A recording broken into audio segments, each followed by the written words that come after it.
तो hello my dear lovely students, आप सभी का स्वागत है पीपीआई ट्यूटोरियल के यूट्यूब चैनल के पेड कोर्स क्लासेस में। मैं तनुजा आप सभी का स्वागत करती हूं और आज की इस जीके की इम्पॉर्टेंट क्लास में हम लोग स्टार्ट करने जा रहे हैं न्यू टॉपिक, जो कि बहुत ही ज़्यादा इंपॉर्टेंट है आपकी एग्जामिनेशन पॉइंट ऑफ व्यू से। और ये टॉपिक से अक्सर आप लोग को क्वेश्चन देखने को मिल जाएंगे आपके पैरामेडिकल में, और साथ ही साथ प्रीवियस ईयर में भी आ रखे इस पार्टिकुलर टॉपिक से। तो इस टॉपिक को आप लोग अच्छे से कीजिएगा। गुड इवनिंग एवरीवन, कैसे हो आप लोग? आई होप आप सभी लोग अच्छे होंगे, है ना? और स्टडी भी अच्छी चल रही होगी। आज की क्लास काफ़ी इंटरेस्टिंग होगी, क्योंकि आज की क्लास में हम लोग जीके के यानी सामान्य ज्ञान के मोस्ट इम्पॉर्टेंट क्वेश्चंस करने वाले हैं, जो कि आपके बिहार पैरामेडिकल के लिए बहुत ही ज़्यादा महत्वपूर्ण है। तो आज की इस लाइव क्लास में सभी बच्चे अच्छे से जीके का क्लास करेंगे, और जितना भी यहाँ पे थ्योरी क्लासेस बताई जाती है क्वेश्चंस के रिगार्डिंग थ्योरी, वो सारे को आप लोगों को नोट करते हुए चलना है, क्योंकि जो भी आपको यहाँ पीपीआई पे बताया जाता है वो रियल एंड जेन्युइन रहता है, जो कि आपके एग्ज़ाम में बहुत ही ज़्यादा हेल्प करेगी। इसलिए कोई भी पॉइंट को आप लोग नेगलेक्ट मत कीजिएगा। और जो भी बच्चे को लगता है कि मैम तो प्रीवियस ईयर करवा रही हैं या फिर ये प्रीवियस ईयर का क्वेश्चंस है, तो उन लोगों को मैं एक बात बता दूं कि जिस तरह से बिहार पैरामेडिकल का जो बैकबोन होता है वो प्रीवियस ईयर ही है। तो आप लोग जो भी न्यू स्टूडेंट हैं, ओल्ड स्टूडेंट को तो सब लोगों को पता है कि प्रीवियस ईयर कितना ज़्यादा इम्पॉर्टेंट है, बहुत ही ज़्यादा इम्पॉर्टेंट है। और जो भी हमारे पेड कोर्स के टॉपर्स हैं, उनका फीडबैक जब आप लोग भी देखिएगा तो उसमें कुछ सजेशंस दिया हो या नहीं दिया हो, लेकिन उन लोग का सजेशंस यही आप लोगों को देखने को मिलेगा कि प्रीवियस ईयर को उन लोग बोले हैं कि प्रीवियस ईयर में पीएम प्लस पीएमएम दोनों का करना कंपलसरी है। क्योंकि प्रीवियस ईयर जब आप लोग अच्छे से कर लेते हैं तो आप लोगों को क्वेश्चंस का एक आइडिया मिल जाएगा कि किस तरह से क्वेश्चंस बिहार पैरामेडिकल में पूछे जाते हैं, कहाँ से क्वेश्चंस को ट्विस्ट किया जाता है। और थ्योरी क्लासेस पढ़ने से सिर्फ नहीं होता है, क्वेश्चंस का लेवल भी आप लोगों को जानना जरूरी है। किस लेवल का आपसे क्वेश्चन पूछा जा रहा है, किस सब्जेक्ट में कैसा क्वेश्चंस आता है। थ्योरी पढ़ने के लिए सभी लोग पढ़ते हैं, लेकिन एक सिस्टमैटिक ढंग से पढ़िए, उतना ही पढ़िए जितना आपके लिए इम्पॉर्टेंट है। पता चलेगा कि सारा ज्ञान आप लोगों के पास है, बट एग्जाम में जो इम्पॉर्टेंट टॉपिक्स हैं वो तो आप लोग पढ़े ही नहीं हैं, उसके बारे में आप लोगों को कोई आइडिया ही नहीं है। तो वैसे नहीं करना है, इसीलिए प्रीवियस ईयर बहुत ही ज़्यादा इम्पॉर्टेंट है। तो मैं सभी बच्चों से यही रिक्वेस्ट करती हूँ कि प्रीवियस ईयर को बहुत ही अच्छे से बनाएं, और जितना भी एक्स्ट्रा डिटेल्स आप लोगों को बताया जा रहा है वो सारे पॉइंट्स को आप लोग नोट करते हुए चलिएगा। ये कोई ज़रूरी नहीं है कि प्रीवियस ईयर का जो क्वेश्चन है वो आप लोगों को डिट्टो पूछ दिया ही जाए, लेकिन हाँ, जो भी उसमें एक्स्ट्रा पॉइंट बताया जाता है उससे ज़रूर क्वेश्चंस आते हैं, और वैसा क्वेश्चंस आपके 2022 में भी आ चुका है। इसीलिए हम लोग बता रहे हैं कि प्रीवियस ईयर बहुत ही अच्छे से कीजिएगा, और प्रीवियस ईयर को बनाने में बहुत मेहनत भी लगती है। इसलिए आप लोग से रिक्वेस्ट है कि प्रीवियस ईयर को कोई भी बच्चा नेगलेक्ट नहीं करेंगे, और सभी लोग अच्छे से प्रीवियस ईयर को सॉल्व कीजिएगा एक्स्ट्रा डिटेल्स के साथ। तभी आप लोगों का 40% वर्क प्रीवियस ईयर कर लेने से हो जाएगा। तो चलिए, आई होप आप सभी को ये बात समझ में आई होगी। तो ये सजेशंस कैसा लगा आप लोगों को, आप लोग कमेंट्स में ज़रूर बताइए। मैं आप लोगों का कमेंट देख रही हूँ। क्या आप लोगों को भी ऐसा लगता है कि बिहार पैरामेडिकल का प्रीवियस ईयर करना इम्पॉर्टेंट है या नहीं? आप लोग येस और नो में कमेंट्स कीजिए।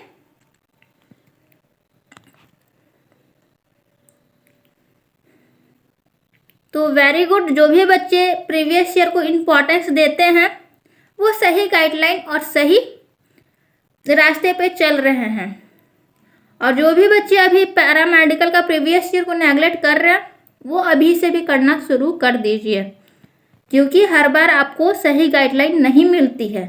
और पीपीआई पे ट्रस्ट प्लस क्वालिटी आप लोगों को पता है, यहाँ पे आप दोनों को दोनों चीज़ प्रोवाइड की जाती है, और जो भी आप लोगों को बताया जाता है वो रियल एंड जेन्युइन बताई जाती है। इसलिए प्लीज़ आप लोग अच्छे से प्रीवियस ईयर को बनाइए और अपना रिजल्ट बहुत ही बेहतरीन कर सकते हैं। तो चलिए अब आज की क्लास को शुरू करते हैं। और आज की क्लास का बहुत ही ज़्यादा इम्पोर्टेंट क्वेश्चन है हमारा, सिस्मिक तरंगों का संबंध है। आप सभी बच्चों को बताना है सिस्मिक तरंगों का संबंध है। ऑप्शन है हमारा समुद्र, ऑप्शन बी है अवरक्त क्षेत्र, ऑप्शन सी है परावैंगनी क्षेत्र, ऑप्शन डी है भूकंप। जल्दी से बताएंगे सभी बच्चे, बिल्कुल फास्ट सभी बच्चे कमेंट्स कीजिए। इस क्वेश्चन का आंसर क्या होगा? क्वेश्चन आप लोग स्क्रीन पे देख सकते हैं। चलिए मैं सभी लोग का कमेंट्स देख रही हूँ, आप लोग जल्दी से बताइए इस क्वेश्चन का आंसर क्या है। इस क्वेश्चन का आंसर जो भी बच्चे ऑप्शन डी की ओर जा रहे हैं उनका बिल्कुल करेक्ट है। इसका करेक्ट ऑप्शन क्या है? तो इसका राइट आंसर है भूकंप। क्या है बच्चों? तो यह है भूकंप। तो इसका राइट आंसर हो जाएगा 71 का ऑप्शन नंबर डी हमारा करेक्ट आंसर है। सिस्मिक तरंगों का संबंध भूकंप से है। अब आप सभी बच्चों को बताना है कि ये सिस्मिक वेव्स होते क्या हैं। जल्दी से बताएंगे सभी बच्चे, बिल्कुल फास्ट। ऑप्शन तो आप लोग बता दिए कि ऑप्शन डी मैम इसका राइट आंसर है। तो ये तो मुझे भी पता है कि आप लोग प्रीवियस ईयर बनाए होंगे तो रट्टा मार लिए होंगे। तो सभी बच्चों को पता है कि सिस्मिक तरंगों का संबंध भूकंप से है। लेकिन ऐसा नहीं करना है। जब हम लोग पढ़ रहे हैं जीके तो हम लोग को एक्स्ट्रा पॉइंट्स भी जानना इम्पॉर्टेंट हो जाता है।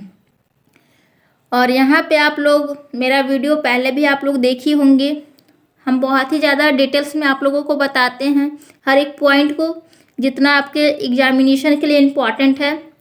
तो इसलिए अब यहाँ से आप लोग बताइए कि सिस्मिक तरंगों का संबंध इससे है। तो सिस्मिक तरंगों का मतलब क्या है? ये सिस्मिक वेव क्या होता है? तो सिस्मिक वेव जो है हमारा, वो हम आपको नेक्स्ट स्लाइड की ओर ले चलते हैं, वहाँ पे आप लोग अच्छे से देखिएगा। सिस्मिक वेव आप लोगों के लिए हम यहाँ पे extra theory on every questions करके एक पॉइंट बनाए हैं। ये जो पॉइंट बना है वो काफ़ी ज़्यादा इम्पॉर्टेंट हो जाता है। और अगर वहाँ पे मैं आप लोगों को लिख के बताती तो वीडियो बहुत ही ज़्यादा ये लाइव क्लासेस लंबा हो जाता है। इसलिए मैं शॉर्ट करने की वजह से इसको पहले से ही आप लोगों को नोट करके बता दी हूँ।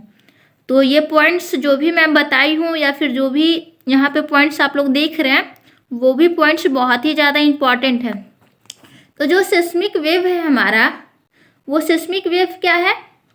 तो सिस्मिक वेव उसको बोलते हैं, जैसे देख रहे हैं आप लोग यहाँ पे डिफाइन, कि भूकंपीय तरंगे पृथ्वी की आंतरिक परतों व सतह पर चलने वाली ऊर्जा की तरंगे होती हैं जो भूकंप ज्वालामुखी विस्फोटक होता है। तो उसको हम लोग सिस्मिक वेव्स कहते हैं, जिसको सिस्मिक तरंग बोलते हैं।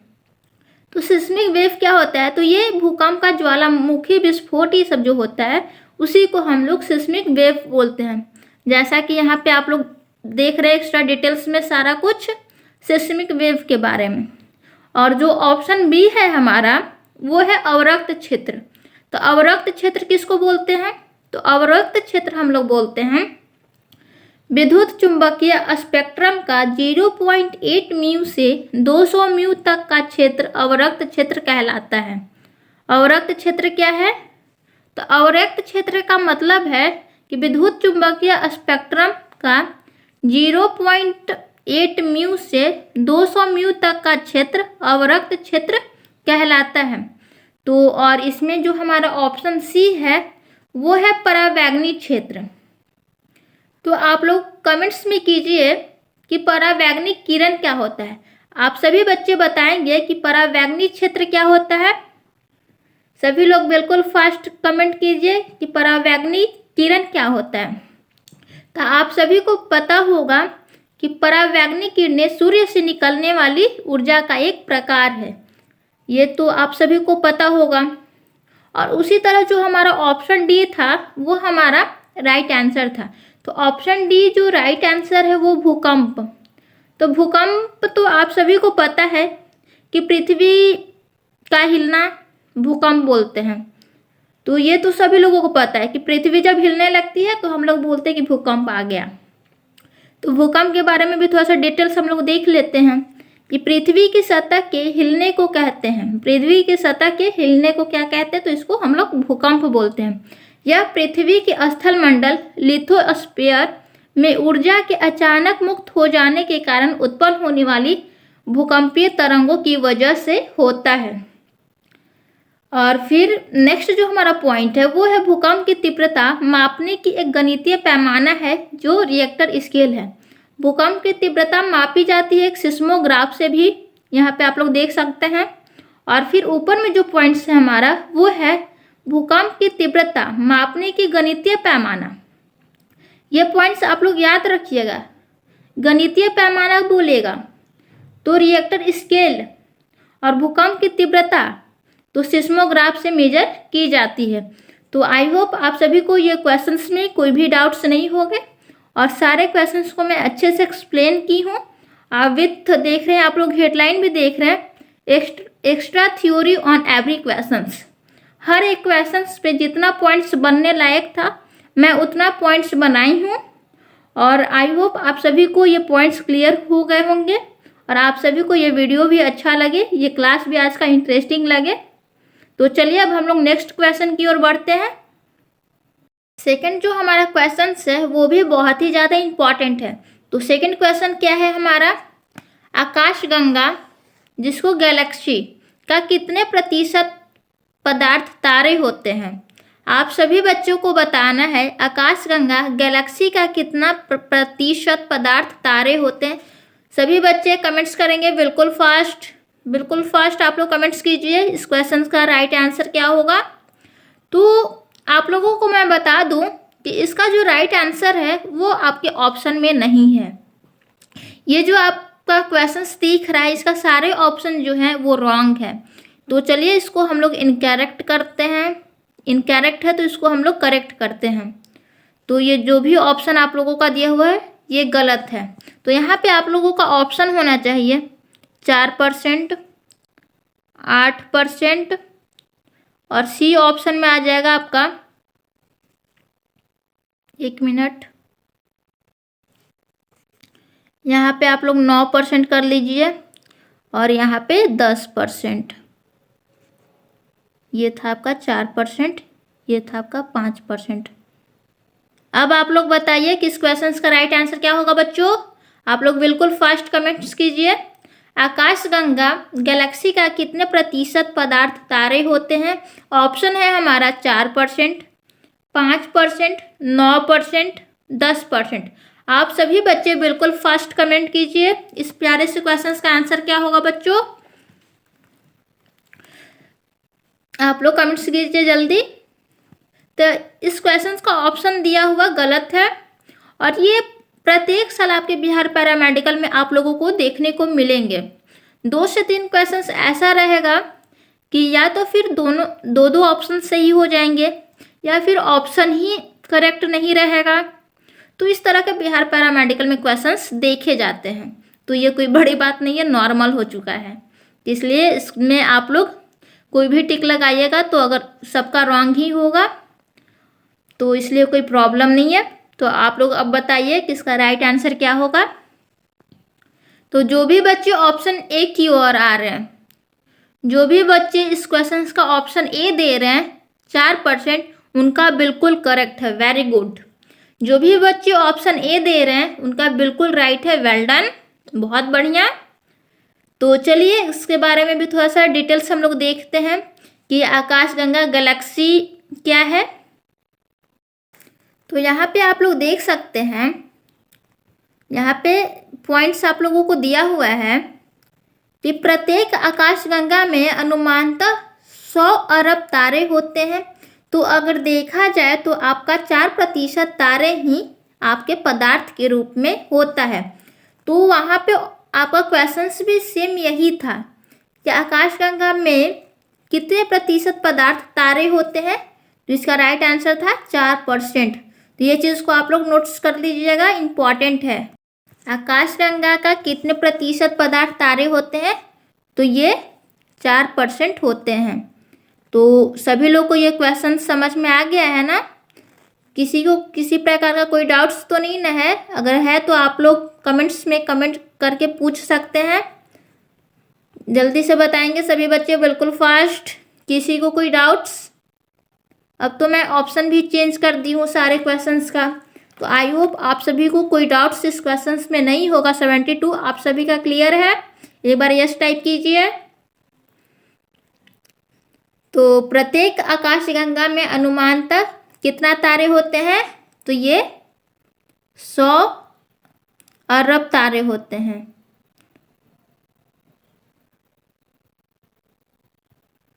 तो चलिए, किसी को कोई प्रॉब्लम नहीं है तो चलिए नेक्स्ट क्वेश्चन की ओर बढ़ते हैं। और 2 क्वेश्चंस हम लोग कर लिए और 2 क्वेश्चंस किए हैं, तो आप लोग देख रहे होंगे कि कितना ज़्यादा एक्स्ट्रा डिटेल्स में मैं आप लोगों से को पॉइंट्स बता रही हूँ। और जो भी पॉइंट्स बता रही हूँ वो सारा कुछ आपके पैरामेडिकल के रिलेटेड ही बता रही हूँ। कोई भी पॉइंट्स इम्पॉर्टेंट सभी पॉइंट्स हैं। तो चलिए नेक्स्ट क्वेश्चन जो हमारा है 73, ये भी क्वेश्चन बहुत ही ज़्यादा इम्पॉर्टेंट है। तो 73 क्वेश्चन है हमारा,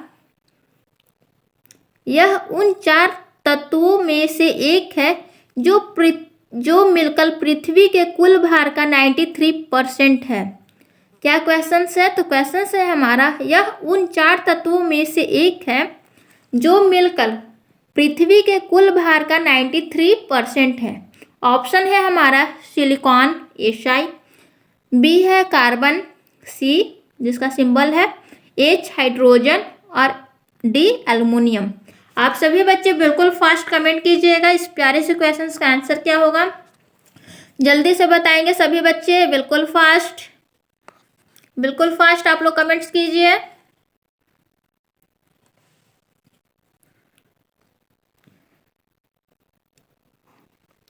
जल्दी से बताएंगे सभी बच्चे, बिल्कुल फास्ट। तो वेरी गुड। जो भी बच्चे ऑप्शन ए और ऑप्शन डी की ओर जा रहे हैं उन दोनों का राइट होगा। इसमें अब आप लोगों को प्रॉब्लम भी होगा कि ऑप्शन ए और ऑप्शन डी कैसे राइट होगा। तो ये बिहार पैरामेडिकल में होता है। मैं पिछले ही क्वेश्चंस में बताई हूँ कि कभी कभी ऑप्शन ही नहीं देता है राइट और कभी कभी ऑप्शन भी देता है, तो उसमें 2 आंसर सही हो जाते हैं। तो आप लोग कोई भी मारिएगा तो सही ही होगा।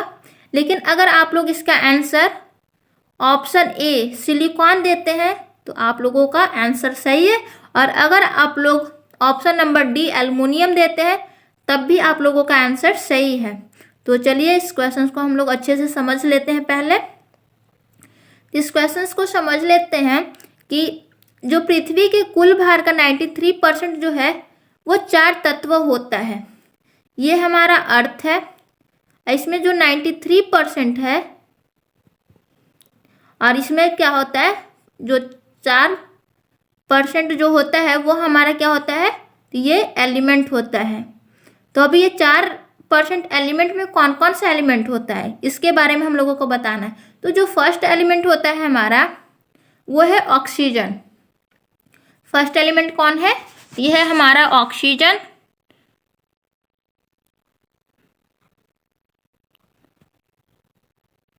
ऑक्सीजन है और ये कितना परसेंट रहता है? ये 46.6% होता है। और सेकंड जो हमारा एलिमेंट है वो है सिलिकॉन, और इसका कितना परसेंटेज है? तो ये है 27.7%। और थर्ड जो ऑप्शन है हमारा वो है एल्युमिनियम, और एल्युमिनियम का परसेंट होता है 81%। और उसके बाद होता है आयरन, Fe जिसको बोलते हैं, ये हमारा 5% है। तो यहाँ से आप लोग देख रहे होंगे कि सबसे ज़्यादा परसेंटेज तो है एल्युमिनियम का। तो इस क्वेश्चन का तो राइट आंसर एल्युमिनियम होना चाहिए। लेकिन यहाँ पे देखिए सिलिकॉन भी है 27.7%, और एल्युमिनियम भी है, और ऑक्सीजन और आयरन तो ऑप्शन में है ही नहीं। तो हम लोगों को सेलेक्ट करना है कि सिलिकॉन होगा या एल्युमिनियम। तो अगर इस चार्ट के अकॉर्डिंग देखा जाए तो इस क्वेश्चन का राइट आंसर होना चाहिए एल्युमिनियम। लेकिन अगर मैं आप लोग हमसे पूछते हैं कि इस क्वेश्चन का राइट आंसर क्या होगा, तो मैं तो यही सजेस्ट करूँगी कि आप लोग सिलिकॉन को टिक कीजिएगा, क्योंकि दो ऑप्शन में अगर फर्स्ट वाला ऑप्शन सही होता है तो हम लोग उसी को प्रेफरेंस देते हैं। तो इसलिए इस क्वेश्चन का आंसर ऑप्शन ए भी हो जाएगा सिलिकॉन और ऑप्शन डी भी हो जाएगा एल्युमिनियम। तो यहाँ पे आप लोगों का ऑप्शन दो सही है। तो आई होप आप सभी लोग ये क्वेश्चंस भी अच्छे से समझ लिए होंगे। और यहाँ पे सिलिकॉन और एल्युमिनियम ही है, हाइड्रोजन और कार्बन तो किसी भी हाल में होगा ही नहीं ये दोनों। तो और सिलिकॉन और एल्युमिनियम दोनों इस क्वेश्चन का आंसर हो जाएगा। और ऑक्सीजन का 46.6% होता है, सिलिकॉन 27.7% होता है और एल्युमिनियम 81% होता है और Fe जो होता है आयरन हमारा वो 5% होता है। और 90 पृथ्वी के कुल भार का 93% है। और इसमें 4 एलिमेंट्स होते हैं जो कि ऑक्सीजन, सिलिकॉन, एल्युमिनियम और आयरन होते हैं। तो आप सभी को ये क्वेश्चंस में भी कोई डाउट्स नहीं होंगे, क्लियर हो गए होंगे। तो यस टाइप कीजिए आप लोग। ये क्वेश्चंस में कोई डाउट्स भी है किसी का? अगर डाउट्स है तो नो, डाउट्स अगर नहीं है तो नो कीजिए, और डाउट्स है तो यस कमेंट्स कीजिए आप लोग। तो चलिए, डाउट्स आप लोगों का नहीं है तो वेरी गुड, सभी लोग को वेरी गुड है। और चलिए नेक्स्ट क्वेश्चन की ओर बढ़ते हैं। नेक्स्ट क्वेश्चन है हमारा, कांस्य युग ईसा पूर्व में इस काल में था। आप लोगों को बताना है बच्चों, आप लोगों को क्या बताना है बच्चों? तो आप लोग तो स्क्रीन पे क्वेश्चंस देख ही रहे हैं, तो आप लोग बताइए, कमेंट्स कीजिए कि कांस्य युग ईसा पूर्व में इस काल में था। ऑप्शन है हमारा 1100 से 800, 3000 से 1100, 500 से 400 और 400 से 330। आप सभी बच्चे बिल्कुल फास्ट कमेंट्स कीजिए, इस क्वेश्चन का राइट आंसर क्या होगा जल्दी से बताएंगे सभी बच्चे, बिल्कुल फास्ट। आप लोगों को मैं इतना टाइम्स भी दे रही हूँ कि आप लोग अच्छे से क्वेश्चंस को पढ़ें और अच्छे से इस क्वेश्चंस का आंसर भी सोचने का टाइम तो मैं बहुत दे रही हूँ। तो आप लोग जल्दी से कमेंट्स कीजिए, इस क्वेश्चंस का राइट आंसर क्या होगा। और जो भी हमारे पेड कोर्स के स्टूडेंट होंगे उन लोग को तो जीके पढ़ा दिया गया है, तो उन लोग बताइए जल्दी से, सभी बच्चे बताएंगे बिल्कुल फास्ट। और जो भी बच्चे अभी प्रिपरेशन शुरू नहीं किए हैं वो भी बच्चे अब प्रिपरेशन शुरू कर दीजिए, कोई मॉप अप राउंड के चक्कर में मत रहिए। जिनका भी इस ईयर अगर बिहार पैरामेडिकल में नहीं हुआ है वो नेक्स्ट ईयर के लिए फिर से तैयारी कीजिए अच्छे से, और बेस्ट कॉलेज बेस्ट कोर्स के साथ आप लोग स्टडी कीजिएगा फिर। तो चलिए जल्दी से बताएंगे सभी बच्चे बिल्कुल फास्ट। तो जो भी बच्चे ऑप्शन बी की ओर जा रहे हैं, जो भी बच्चे ऑप्शन बी दे रहे हैं 300 से 1100 ईसा पूर्व, उनका बिल्कुल करेक्ट है। तो वेरी गुड है, वेल डन। कांस्य युग इस काल में था, तो ये 3000 से 1100 ईसा पूर्व में कांस्य युग था।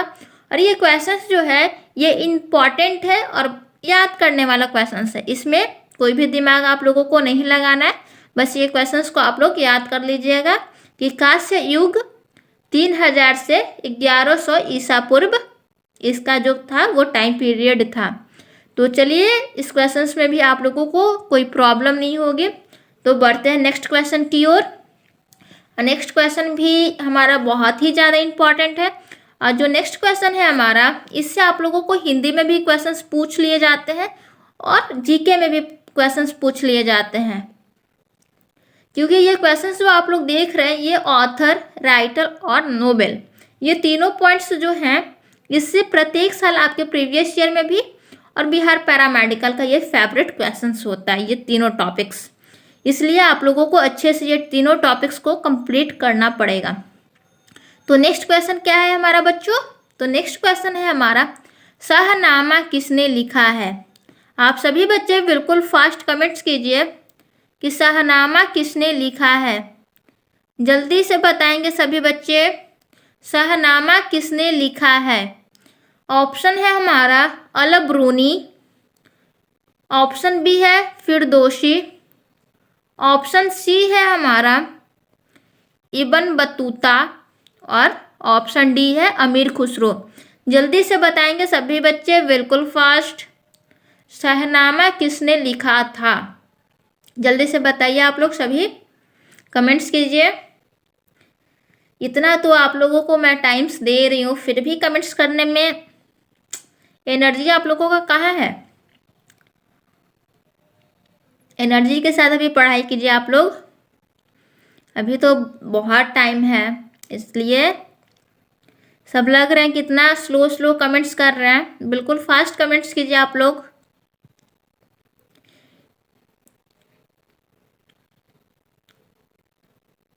तो जो भी बच्चे ऑप्शन बी की ओर जा रहे हैं, वेल डन। जो भी बच्चे ऑप्शन बी की ओर जा रहे हैं उनका बिल्कुल करेक्ट है, वेरी गुड। जो भी बच्चे ऑप्शन बी दे रहे हैं फिरदौसी, उनका बिल्कुल करेक्ट है। ऑप्शन बी इस क्वेश्चन का राइट आंसर हो जाएगा। शाहनामा किसने लिखा था? तो फिरदौसी। अब बात आती है अल ब्रूनी की। तो अल ब्रूनी के भी कुछ पुस्तक हो जाते हैं, तो इसको भी हम लोग जान लेते हैं। किताब उल हिंद, अगर आप लोगों से पूछ दिया जाए किताब उल हिंद, किताब उल हिंद किनका ये है? तो आप सभी को बताना पड़ेगा अल ब्रूनी। फिर सेकंड जो हमारा है वो है अमीर खुसरो। तो अमीर खुसरो की रचनाएं हैं आशिका,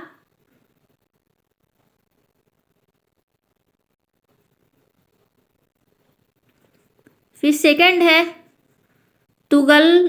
तुगलकनामा,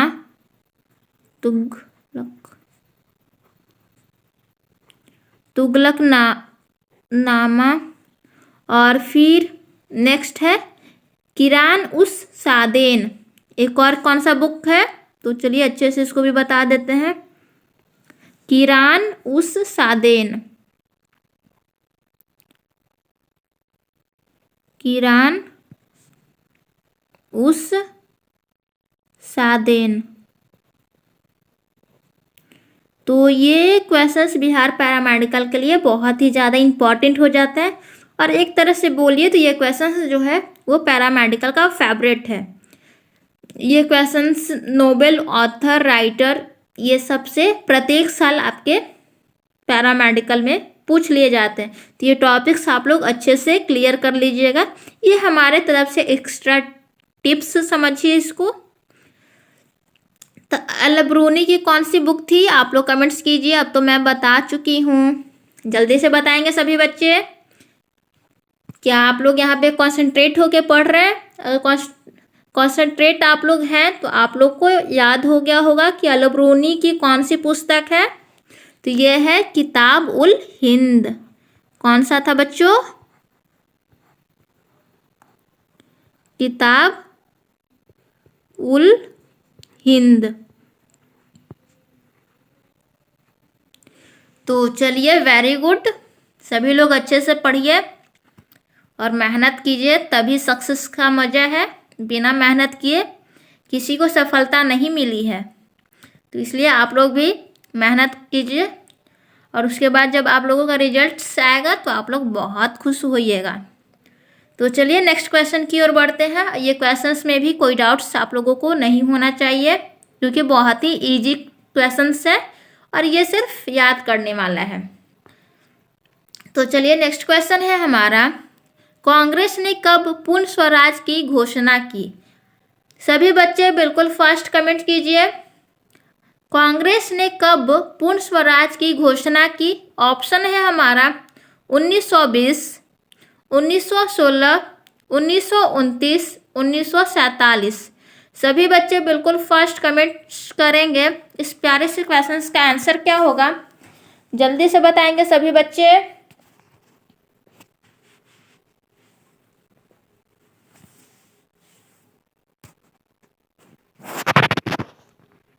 तो जो भी बच्चे ऑप्शन कौन सा हो जाएगा ऑप्शन, जल्दी से बताएंगे,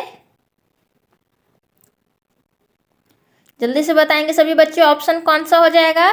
तो वेरी गुड, जो भी बच्चे ऑप्शन सी की ओर जा रहे हैं उनका बिल्कुल करेक्ट है। तो कांग्रेस ने कब पूर्ण स्वराज की घोषणा की, तो ये 1929 में की थी। तो जो भी बच्चे इसका ऑप्शन सी दिए हैं उनका बिल्कुल करेक्ट है और राइट क्वेश्चन, इस क्वेश्चन का राइट आंसर है।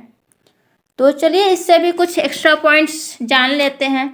आप लोगों को तो पता ही होगा कि मैं extra theory on every questions, सारे क्वेश्चंस पे उसका एक्स्ट्रा थ्योरी भी बताते हुए चल रहे हैं, क्योंकि ये सारे क्वेश्चंस बहुत ही ज़्यादा इम्पॉर्टेंट हो जाते हैं, इसलिए मुझे बताना पड़ता है। और यहाँ से क्वेश्चंस आ भी सकते हैं, इसलिए आप लोग भी अच्छे से इसको नोट्स कर लीजिएगा, क्योंकि प्रीवियस ईयर का क्वेश्चंस बहुत ही ज़्यादा इम्पॉर्टेंट है। अगर आप लोग प्रीवियस ईयर का क्वेश्चंस भी अगर अच्छे से कर लेते हैं तो आप लोगों का सोचिए कि आधा प्रिपरेशन आप लोगों का हो गया।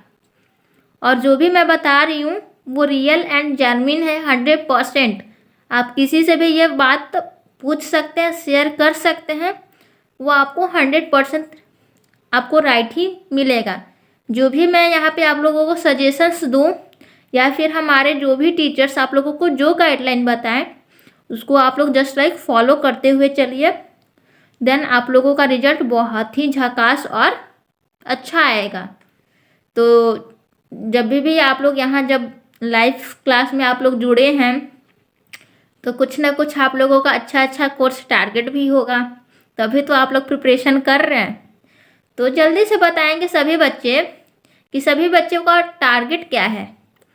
जो गर्ल्स हैं वो गर्ल्स के अकॉर्डिंग बताएंगी और जो बॉयज़ है वो भी बताएंगे कि उनका ड्रीम कॉलेज और ड्रीम कोर्स क्या है। थोड़ा सा मैं भी जानूं कि कौन से हमारे बच्चे हैं, उनका क्या टारगेट है, क्या एम है और उन लोगों का थिंकिंग क्या है, आखिर वो कौन सा पैरामेडिकल में कौन सा कोर्स करके कौन सा फ्यूचर बनाने वाले हैं। थोड़ा सा ये मैं भी जानूं। जल्दी से बताएंगे सभी बच्चे बिल्कुल फास्ट।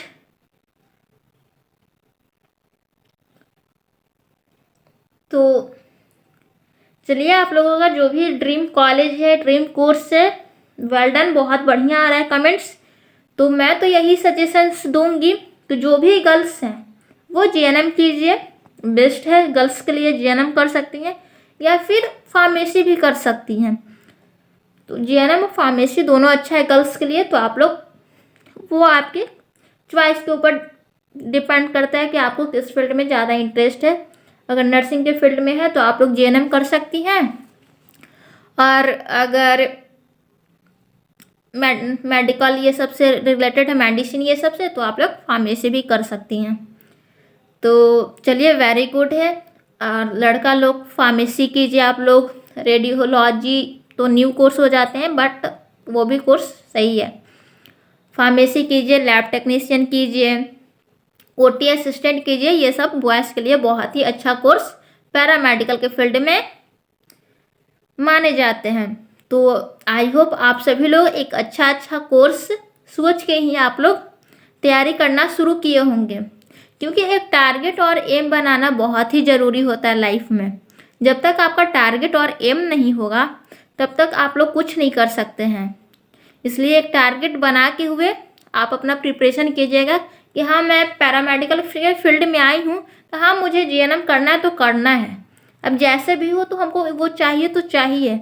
इस तरह से अगर आप लोग कीजिएगा ना तो हाँ एक बार में सफलता नहीं मिलेगी, सेकंड बार में मिलेगी, लेकिन संघर्ष आप लोग करते हुए रहिए, आप लोगों को सफलता ज़रूर मिलेगी। तो चलिए अब हम लोग क्वेश्चंस पे आते हैं। तो इसका आंसर क्या था बच्चों, तो वो था 1929। कांग्रेस ने कब पूर्ण स्वराज की घोषणा की, तो ये 1929। तो इसका डेट भी जानना इम्पॉर्टेंट हो जाता है। तो डेट हो जाएगा हमारा 31 दिसंबर 1929 को। इसके बारे में थोड़ा सा डिटेल्स भी जान लीजिए। ये कहाँ हुआ था, तो ये जो हुआ था हमारा पंजाब प्रांत की राजधानी लाहौर में। ये कहाँ हुआ था? तो ये हुआ था लाहौर में। लाहौर किसकी राजधानी थी? तो ये पंजाब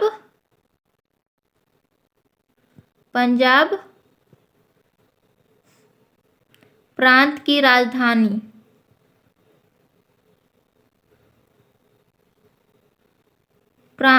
पंजाब प्रांत की राजधानी लाहौर में हुआ था।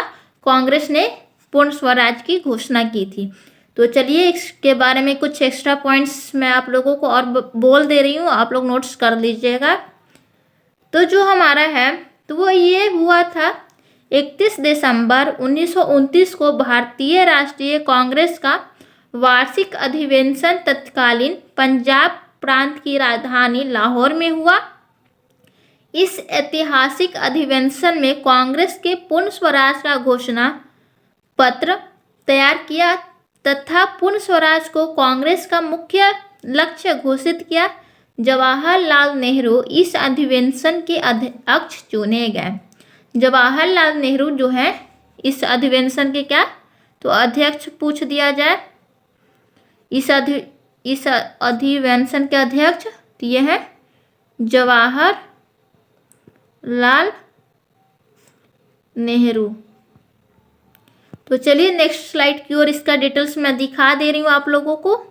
देखिए जैसा कि अभी मैं आप लोगों को बताई जस्ट वही पॉइंट्स यहाँ पे लिखा हुआ है कि 31 दिसंबर 1929 को भारतीय राष्ट्रीय कांग्रेस का वार्षिक अधिवेशन तत्कालीन पंजाब प्रांत की राजधानी लाहौर में हुआ। इस ऐतिहासिक अधिवेशन में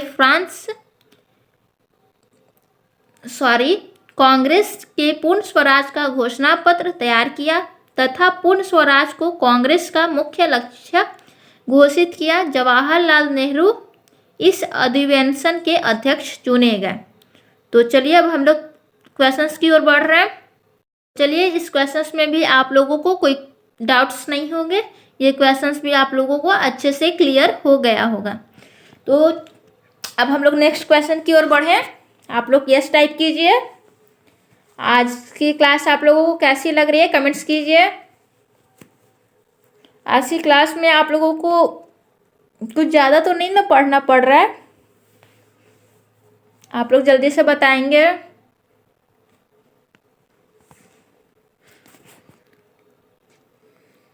ठीक है, वेरी गुड। तो चलिए नेक्स्ट क्वेश्चन है हमारा, भारत के उच्चतम न्यायालय ने कब से कार्य आरंभ किया? आप सभी बच्चे बिल्कुल फास्ट कमेंट्स कीजिए। भारत के उच्चतम न्यायालय ने कब से कार्य आरंभ किया? ऑप्शन है हमारा 1950, 1952, 1948, 1962। सभी बच्चे बिल्कुल फास्ट कमेंट्स करेंगे। इस प्यारे से क्वेश्चन का आंसर क्या हो जाएगा जल्दी से बताएंगे सभी बच्चे।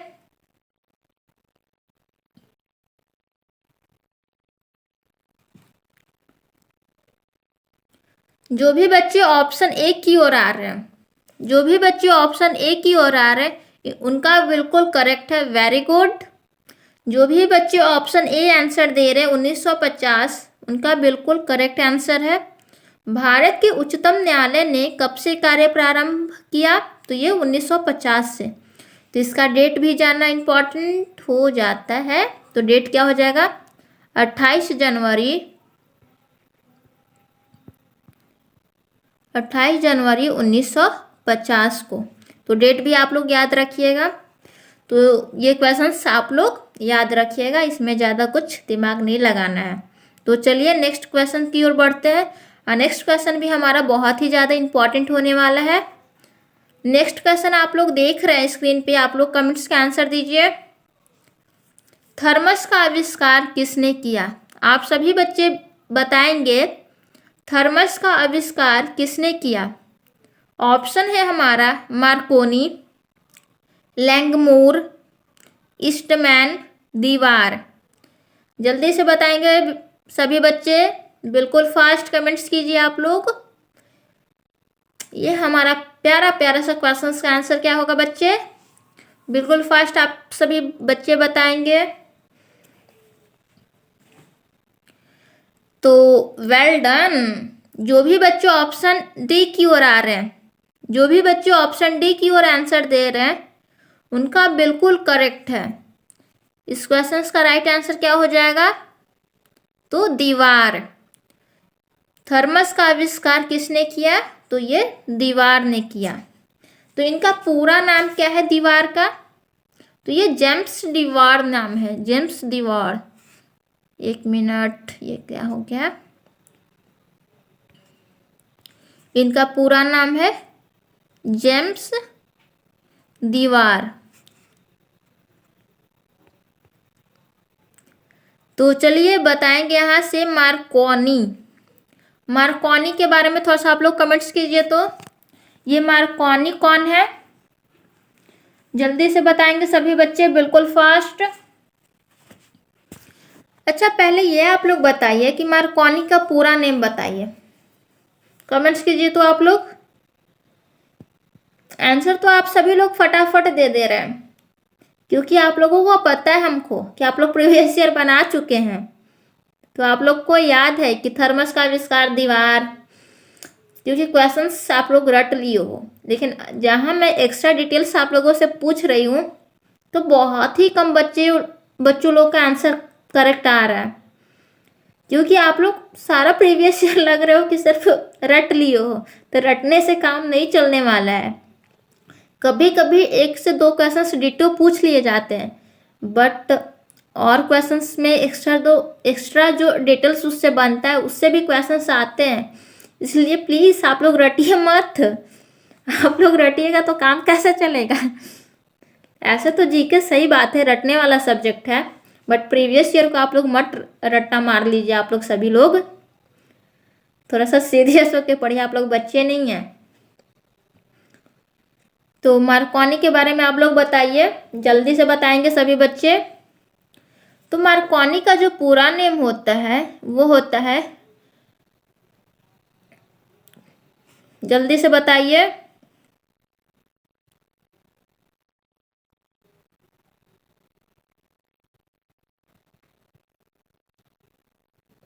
गुलेलोमो, गुलेओलोमो मार्कोनी का पूरा नेम हो जाता है। ये मार्कोनी है क्या? तो ये भी आप लोग जान लीजिए। मार्कोनी जो है, ये क्या किए थे कि सबसे लंबी दूरी तक रेडियो संचार के क्षेत्र में अग्रणी भूमिका निभाई। उसने एक नियम दिया जिसे मार्कोनी का नियम कहते हैं। एक तो आप लोग पढ़े होंगे मार्कोनी का नियम, तो उससे भी पकड़ सकते हैं कि मार्कोनी जी एक नियम दिए थे, तो इन्हीं के नाम पर उसको मार्कोनी का नियम बता दिया गया। और इनका एक और कोशिश किया हुआ था कि सब लंबी दूरी तक रेडियो संचार, तो रेडियो संचार था तो वो उसमें कोई किसी प्रकार का कोई तार नहीं था, वो बिना वायर का था, उसमें तार नहीं था। और रेडियो संचार के क्षेत्र में अग्रणी भूमिका निभाई। तो यही मार्कोनी जी किए थे, एक नियम दिए जिसको मार्कोनी का नियम बोल दिया गया। और सेकंड जो हमारा पॉइंट है वो लंबी दूरी तक रेडियो संचार के क्षेत्र में अग्रणी भूमिका निभाई। तो सभी लोगों को ये क्वेश्चंस में भी कोई डाउट्स नहीं होंगे। तो चलिए अब हम लोग नेक्स्ट क्वेश्चन की ओर बढ़ते हैं। और नेक्स्ट क्वेश्चन भी हमारा बहुत ही ज़्यादा इम्पॉर्टेंट है। जोड़ों के आंतरिक भागों के निरीक्षण के लिए इसका उपयोग किया जाता है। जल्दी से बताएंगे सभी बच्चे, बिल्कुल फास्ट। इस प्यारे से क्वेश्चन का आंसर क्या होगा? ऑप्शन है हमारा अल्गोमीटर, ऑर्थोस्कोप, ऑक्सोमीटर, कोलोस्कोप। जल्दी से बताएंगे सभी बच्चे, बिल्कुल फास्ट कमेंट्स कीजिए आप लोग। इस प्यारे से क्वेश्चन का आंसर क्या होगा? ये तो आप लोगों को देखने में लग रहा हो कि ये तो बायो का क्वेश्चन है, तो ये सही बात है, जनरल साइंस का क्वेश्चन है। तो जल्दी से बताइए सभी लोग, इसका राइट आंसर क्या हो जाएगा? तो ये तो आप लोग ऑप्शन के अकॉर्डिंग भी बता सकते हैं कि इस क्वेश्चन का आंसर क्या हो जाएगा। तो वेल डन। जो भी बच्चे ऑप्शन बी की ओर आ रहे हैं, जिनका भी ऑप्शन बी है उनका बिल्कुल करेक्ट है, ऑर्थोस्कोप। इस क्वेश्चन का राइट आंसर क्या हो जाएगा बच्चों? तो ऑर्थोस्कोप। अब ऑर्थोस्कोप कैसे हो जाएगा, थोड़ा सा इसके बारे में भी हम लोग बात करते हैं। तो चलिए बताते हैं कैसे होगा। आप लोगों के मन में कोई भी डाउट्स नहीं होने चाहिए। जो भी डाउट्स है सारे कमेंट्स बॉक्स में आप लोग लिख दीजिए। अगर वहाँ से भी आप लोगों को रिप्लाई ना मिले तो आप लोग कमेंट सेक्शन में डालिए। और पिछले क्लास में आप लोग देखे होंगे कि यूट्यूब पे मैं सभी लोग का रिप्लाई भी दी हूँ, तो इसलिए कोई भी क्वेश्चंस रिगार्डिंग हो आप लोग उसका ज़रूर कमेंट्स कीजिए, मैं रिप्लाई दूंगी। तो जोड़ों के आंतरिक भागों के निरीक्षण के लिए इसका उपयोग किया जाता है, तो इसका राइट आंसर है ऑर्थोस्कोप। तो ऑर्थोस्कोप आपका हड्डी से संबंधित है। ज्वाइंट्स क्या है? तो ये एक प्रकार का हड्डी है। तो इसके बारे में आप लोगों को, और ऐसे भी आप लोग तो बायो के स्टूडेंट हैं और आप लोग तो मेडिकल के स्टूडेंट हो, पैरामेडिकल, तो आप लोगों को तो ऐसे भी पता होना चाहिए कि हड्डी के डॉक्टर को क्या बोलते हैं? तो ऑर्थोपेडिक डॉक्टर्स भी बोलते हैं। तो ऑर्थोपेडिक वर्ड्स से ही पकड़िए आराम से। ऐसा बायोलॉजी स्टूडेंट आप लोग हैं तो आप आंसर कर पाओगे। बात भी समझ रहे होंगे आप लोग सभी बच्चे कि जोड़ों के आंतरिक भागों का निरीक्षण ऑर्थोस्कोप, और ऑर्थोस्कोप जो है हमारा वो हड्डी से संबंधित है और हड्डी के डॉक्टर को ऑर्थोपेडिक डॉक्टर्स भी हम लोग बोलते हैं। और सिंपल ऐसा बायोलॉजी स्टूडेंट्स, तो इतना तो डिटेल्स हमको बताना ही नहीं पड़ेगा, आप लोग तो ऐसे ही बता सकते हो, है ना? क्या मैं ये बात सही बोल रही हूँ या फिर आप लोगों का बायो डल है? ये भी बात आज आप लोग बता ही दीजिए ताकि नेक्स्ट क्वेश्चन इस तरह का आए तो मैं उस पर भी एक्स्ट्रा रिसर्च करके थोड़ा अच्छे से एक्सप्लेन करूँ, ताकि जो भी बच्चे लोग का बायो भी वीक हो उनको कोई भी क्वेश्चंस में कोई प्रॉब्लम ना हो।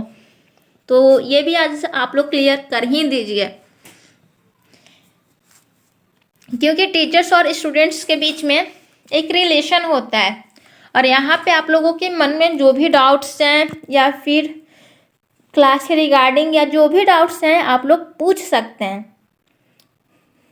इसलिए आप लोगों को मन में कोई भी डाउट्स नहीं रखना है, आप लोग क्लियर सारे डाउट्स को अच्छे से पूछ सकते हैं। फ्रीडम है आप लोगों को, जो पूछना है पूछिए, मैं सभी कुछ का रिप्लाई दूंगी। जीके के रिगार्डिंग पूछ सकते हैं, अदर सब्जेक्ट के रिगार्डिंग भी पूछ सकते हैं, या फिर आपको पैरामेडिकल में क्या कोर्स है नहीं है उसके रिगार्डिंग भी पूछिए। सभी कुछ यहाँ पे पीपीआई पे आप लोगों को इन्फॉर्मेशन दी जाती है और जो भी इन्फॉर्मेशन दी जाती है वो रियल एंड जेन्युइन दी जाती है। ये तो आप सभी बच्चों लोगों को पता भी होगा, या फिर जो हमारे न्यू स्टूडेंट्स हैं उनको नहीं भी पता होगा। तो 6 से 7 मंथ्स आप लोग हमारे बीच में रहिएगा, तो हमारी क्वालिटी को आप लोग भी अच्छे से समझ लीजिएगा, जान लीजिएगा कि पीपीआई ट्यूटोरियल किस चीज़ के लिए इतना फेमस है और सभी बच्चों लोगों का अच्छा फीडबैक क्यों आता है पीपीआई ट्यूटोरियल के तरफ से। तो कोई नहीं, धीरे धीरे आप लोगों को भी पता चलेगा। आज जो चीज़ अच्छा होता है उसको कहने की ज़रूरत नहीं पड़ता है, इसीलिए आप लोगों को अपने आप रियलाइज होगा कि क्या बेस्ट है और क्या ख़राब है। तो चलिए हम लोग नेक्स्ट क्वेश्चन की ओर बढ़ते हैं। और नेक्स्ट क्वेश्चन है हमारा अंतिम बंदी श्वेत बाघ। अंतिम बंदी श्वेत बाघ जिसकी मृत्यु मई 2019 में हुई उसका नाम था शेर खान, श्वेत टाइगर, बाजीराव, संतोष। जल्दी से बताएंगे सभी बच्चे, बिल्कुल फास्ट कमेंट्स कीजिए आप लोग, बिल्कुल फास्ट। अंतिम बंदी श्वेत बाघ जिसकी मृत्यु मई 2019 में हुई। ये जो आपका क्वेश्चन है वो करंट अफेयर्स क्वेश्चन है, तो ये 2019 के करंट अफेयर्स के अकॉर्डिंग आप लोगों को आंसर देना है। तो आप लोगों को पता होगा कि जीके में करंट अफेयर्स रिलेटेड भी क्वेश्चंस पूछ लिए जाते हैं। 2 से 3 क्वेश्चंस आपका करंट अफेयर भी रहता है, इसलिए थोड़ा बहुत आप लोग पेपर्स, न्यूज़पेपर ये सब देखा कीजिए, न्यूज़ चैनल ये सबको थोड़ा बहुत आप लोग फॉलो करते हुए रहिएगा। तो जो भी बच्चे ऑप्शन सी की ओर जा रहे हैं उनका बिल्कुल करेक्ट है। इस प्यारे से क्वेश्चन का आंसर क्या हो जाएगा? तो option C, well done. Current affairs पे भी आप लोग अच्छे से ध्यान दीजिएगा। तो ये क्वेश्चंस भी आप लोग याद रखना है तो रख लीजिएगा, लेकिन उतना ज़्यादा इम्पॉर्टेंट नहीं हो जाता है।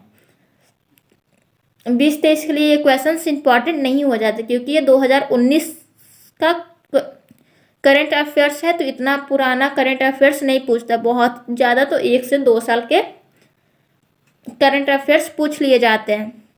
तो चलिए अब हम लोग नेक्स्ट क्वेश्चन की ओर बढ़ते करते हैं। और नेक्स्ट क्वेश्चन है हमारा, ये क्वेश्चन भी आपका बायो है। तो जिनका भी बायोलॉजी अच्छा होगा वो तो जल्दी से बताएंगे ना फटाफट। मानव शरीर में लगभग कितनी कोशिकाएं हैं? जल्दी से बताएंगे सभी बच्चे, बिल्कुल फास्ट। तो देखिए बच्चों मैं पहले ही एक बात क्लियर कर दे रही हूँ। पहले से ही हम 2 क्वेश्चंस को छाट चुके हैं कि वो ऑप्शन उसका गलत है। ये हमारा तीसरा क्वेश्चन है जिसका ऑप्शन रॉन्ग है। तो ये पैरामेडिकल का ये फेवरेट है कि ये करेगा तो करेगा, ये हर साल करता है।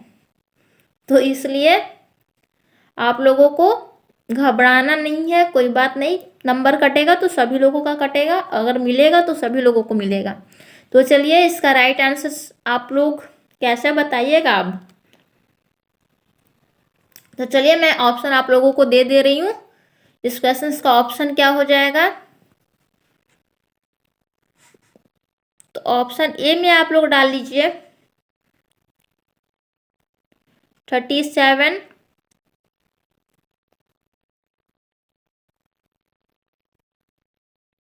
3700। ऑप्शन बी हो जाएगा 10 बिलियन।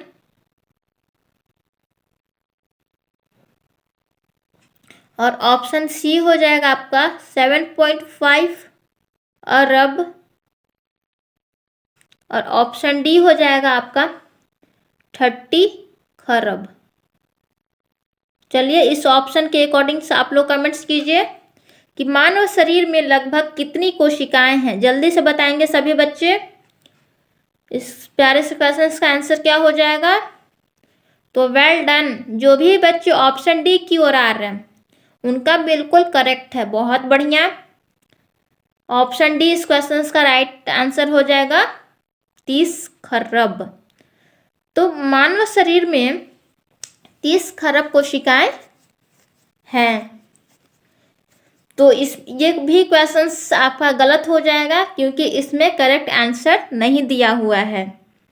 तो चलिए एक्सप्लेन भी मैं आप लोगों को कर दी हूँ। तो ऐसे जब आप लोग देखिएगा तो इसमें 37 ट्रिलियन होता है। तो 37 ट्रिलियन का मतलब क्या होता है? तो आप लोगों को पता होना चाहिए कि 1 ट्रिलियन जो होता है, 1 ट्रिलियन वो 100 खरब के बराबर होता है। 1 ट्रिलियन जो होता है वो 10 खरब के इक्वल होता है। अगर आप लोगों से कोई बोल दे कि 1 ट्रिलियन, तो आप लोग समझ लीजिए 10 खरब। तो उसी प्रकार यहाँ पे हो जाएगा आंसर कितना? 1 मिनट। तो चलिए यहाँ पे मैं लिख दे रही हूँ, कोशिका की खोज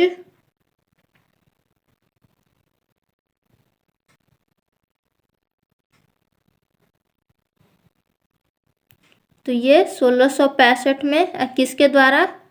तो रॉबर्ट हुक।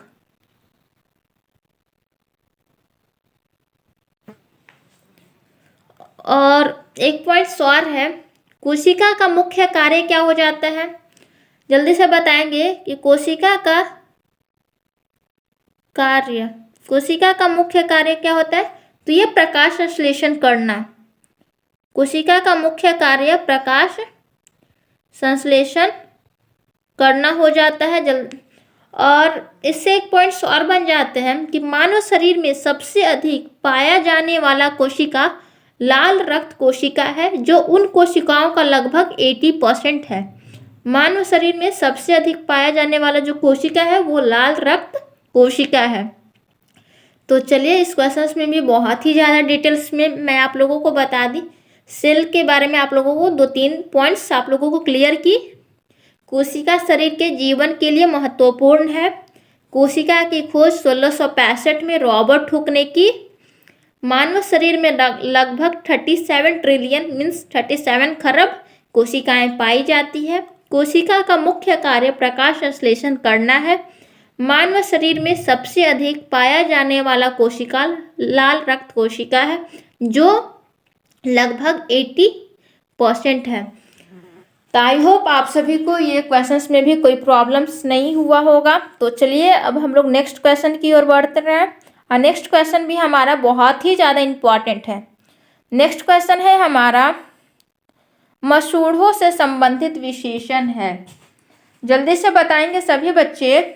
मसूड़ों से संबंधित विशेषण है। ऑप्शन है ओरल, क्रिनाल, जिंजीवल और हेमाल। जल्दी से बताएंगे सभी बच्चे, बिल्कुल फास्ट कमेंट्स कीजिए आप लोग।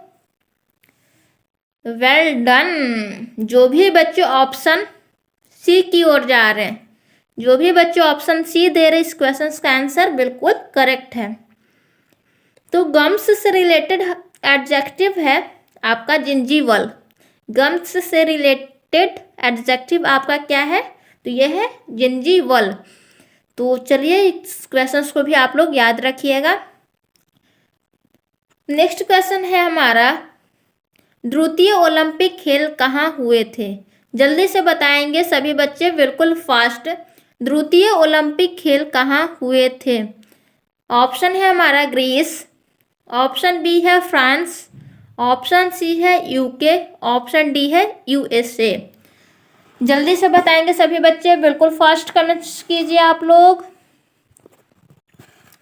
और ये क्वेश्चंस भी बिहार पैरामेडिकल का बहुत ही इंपॉर्टेंट क्वेश्चंस है और फेवरेट क्वेश्चंस है। इस प्रीवियस ईयर में आप लोग देख चुके होंगे कि एक बार पूछा था ओलंपिक खेल फर्स्ट टाइम कहाँ पे हुआ था। तो जो भी बच्चे इसका ऑप्शन बी की ओर जा रहे हैं, जो भी बच्चे ऑप्शन बी की ओर जा रहे हैं उनका बिल्कुल करेक्ट है। द्वितीय ओलंपिक खेल कहाँ हुआ था? तो यह फ्रांस में हुआ था। अब पहला कहाँ हुआ था ओलंपिक खेल? तो ये ग्रीस में हुआ था। फर्स्ट ओलंपिक ग्रीस में, सेकंड ओलंपिक फ्रांस में। तो चलिए अब हम लोग नेक्स्ट क्वेश्चन की ओर बढ़ रहे हैं। नेक्स्ट क्वेश्चन भी बहुत ही ज़्यादा इम्पॉर्टेंट है और प्रीवियस ईयर करना भी इम्पॉर्टेंट है। तो जल्दी से बताएंगे सभी बच्चे, बिल्कुल फास्ट। फाइट इस खेल के लिए विश्व भर में आयोजन करने वाला सर्वोच्च संगठन है। जल्दी से बताएंगे सभी बच्चे, बिल्कुल फास्ट। ऑप्शन है फुटबॉल, ऑप्शन बी है हॉकी, ऑप्शन सी है टेनिस, ऑप्शन डी है शतरंज। जल्दी से बताएंगे सभी बच्चे, बिल्कुल फास्ट। इस प्यारे से क्वेश्चन का आंसर क्या हो जाएगा?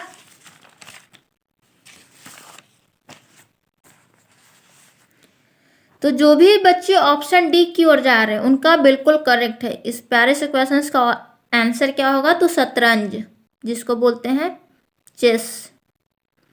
फाइट खेल जो है वो चेस के लिए है। और फाइट का आप लोग फुल फॉर्म बताइए, कौन बताएगा?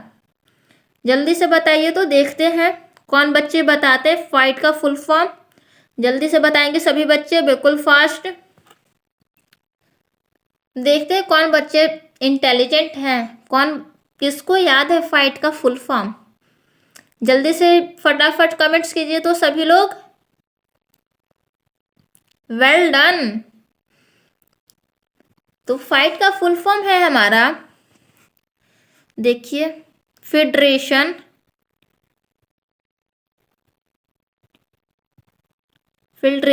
इंटरनेशनल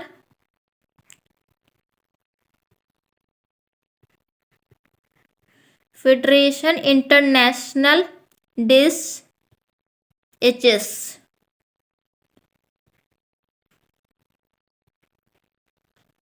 तो फाइट का फुल फॉर्म हो जाता है फेडरेशन इंटरनेशनल डेस एचएस। ये इंपॉर्टेंट हो जाता है, फुल फॉर्म भी आप लोग याद रखिएगा। तो चलिए अब हम लोग नेक्स्ट क्वेश्चन की ओर बढ़ रहे हैं, और नेक्स्ट क्वेश्चन भी बहुत ही ज़्यादा इंपॉर्टेंट है। सरकारी सेवा के लिए रेमन मैग्सेसे पुरस्कार से सम्मानित किया जाने वाला प्रथम व्यक्ति या महिला थी। जल्दी से बताएंगे सभी बच्चे, बिल्कुल फास्ट। ऑप्शन है हमारा किरण बेदी, ऑप्शन बी है देशमुख, ऑप्शन सी है शेषन और ऑप्शन डी है लिंगदे। जल्दी से बताएंगे सभी बच्चे, बिल्कुल फास्ट। सरकारी सेवा के लिए रेमन मैग्सेसे पुरस्कार से सम्मानित किया जाने वाला प्रथम व्यक्ति या महिला कौन थी या था? जल्दी से बताएंगे सभी बच्चे, बिल्कुल फास्ट।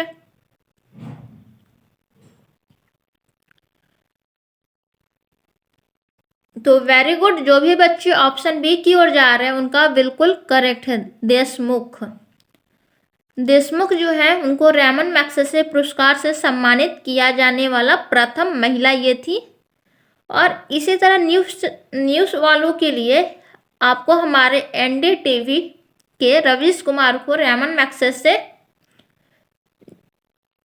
के लिए उनको अवार्ड दिया गया था, रेमन मैग्सेसे का, एनडीटीवी के लिए। इनको तो ये रवीश कुमार को। न्यूज़ चैनल एनडीटीवी, ये रेमन मैग्सेसे पुरस्कार से इसको मिला था, तो ये मिला था रवीश कुमार को।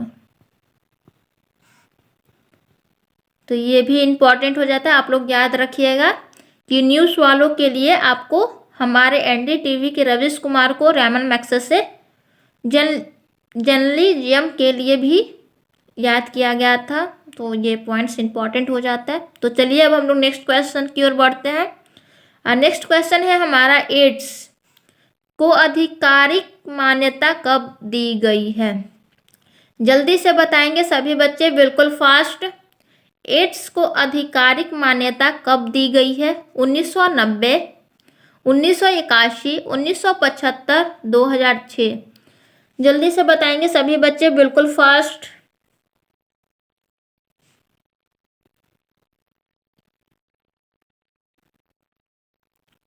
तो वेरी गुड, जो भी बच्चे ऑप्शन बी की ओर जा रहे हैं उनका बिल्कुल करेक्ट है। ऑप्शन बी इस क्वेश्चन का राइट आंसर हो जाएगा। अब आप लोग एड्स का फुल फॉर्म बताइए, एड्स का फुल फॉर्म क्या होता है? जल्दी से कमेंट्स कीजिए तो आप लोग। एड्स का फुल फॉर्म क्या होता है?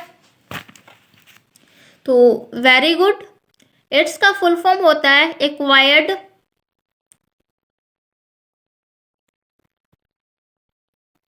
एक्वायर्ड इम्यून डिफिशियंसी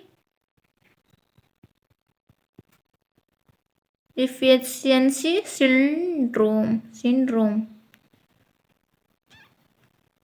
एड्स का फुल फॉर्म क्या होता है बच्चों? तो ये होता है एक्वायर्ड इम्यून डिफिशियंसी सिंड्रोम। और आप लोग बताइएगा कि ये एड्स सबसे पहले कहाँ में हुआ था? तो एड्स जो है वो सबसे पहले आपको अफ्रीका के कांगो की राजधानी किनशासा में फैला था। कहाँ में ये फैला था? तो अफ्रीका के राजधानी अफ्रीका के कांगो की राजधानी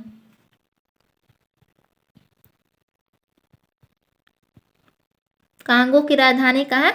तो ये किनशासा। यहीं पे फर्स्ट टाइम एड्स से पीड़ित एक व्यक्ति मिले थे। और ये एड्स किस वायरस से होता है? तो ये एड्स जो है वो हमारा HIV वायरस के कारण होता है। तो ये HIV वायरस का फुल फॉर्म क्या होता है ये भी बताएंगे सभी बच्चे, बिल्कुल फास्ट। तो well done. Human immuno deficiency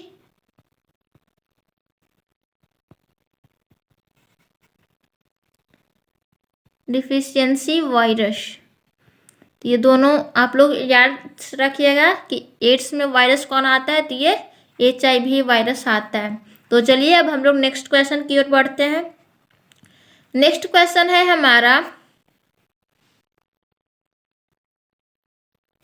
Veer Savarkar पतन कहाँ पर है? जल्दी से बताएंगे सभी बच्चे, बिल्कुल फास्ट। वीर सावरकर पतन कहाँ पर है? ऑप्शन है नेपाल, पोर्ट ब्लेयर, सूरत, पुडुचेरी। जल्दी से बताएंगे सभी बच्चे, बिल्कुल फास्ट कमेंट्स कीजिए आप लोग। Well done. जो भी बच्चे ऑप्शन बी की ओर जा रहे हैं उनका बिल्कुल करेक्ट है। वीर सावरकर पतन कहाँ पर है? तो ये पोर्ट ब्लेयर में है। ये क्वेश्चंस को आप लोग याद रखिएगा, इसमें ज़्यादा कोई खास पॉइंट्स नहीं है। तो चलिए नेक्स्ट क्वेश्चन है हमारा, सेंट पीटर का बेसिलिका कहाँ पर है? जल्दी से बताएंगे सभी बच्चे, बिल्कुल फास्ट। सेंट पीटर का बेसिलिका कहाँ पर है? ऑप्शन है हमारा UK, जर्मनी, वेटिकन शहर, कोलकाता। जल्दी से बताएंगे सभी बच्चे, बिल्कुल फास्ट। Well done. जो भी बच्चे ऑप्शन सी की ओर आ रहे हैं उनका करेक्ट है। ऑप्शन सी वेटिकन टाउन जो है ये हमारा सेंट पीटर का बेसिलिका यहीं पर है। तो ये क्वेश्चंस भी आप लोग याद रखिएगा। तो चलिए नेक्स्ट क्वेश्चन की ओर बढ़ते हैं। नेक्स्ट क्वेश्चन है हमारा, गीत गोविंद किसने लिखी? जल्दी से बताएंगे सभी बच्चे, बिल्कुल फास्ट, कि गीत गोविंद किसने लिखी? जयदेव, कबीर, वाल्मीकि, दिनकर। ये क्वेश्चंस आप लोग देख रहे हैं कि ऑथर के ऊपर इससे पहले भी आप लोगों से एक शहनामा पूछ दिया गया था। ये हमारा सेकंड क्वेश्चन है, इसीलिए मैं आप लोगों को एक्स्ट्रा टिप्स बताई हूँ कि ऑथर, नोबेल राइटर पे हमेशा बिहार पैरामेडिकल का ये फेवरेट क्वेश्चंस रहता है। तो इसलिए ये टॉपिक्स आप लोग अच्छे से कर लीजिएगा ताकि आपका 5 मार्क्स ना छूटे।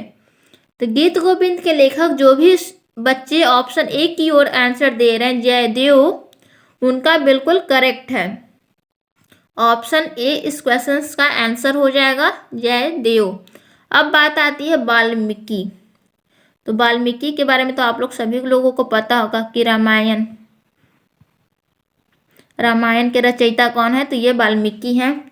दिनकर के कुछ बुक्स हो जाते हैं जैसे हुंकार,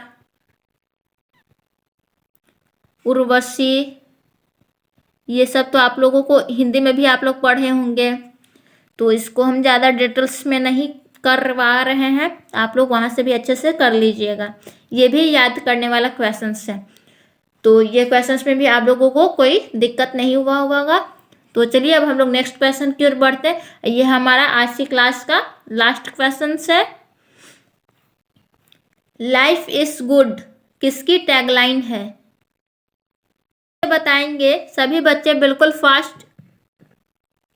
लाइफ इज गुड किसकी टैगलाइन है? ऑप्शन है हमारा LG, KFC, ली, मैकडोनाल्ड।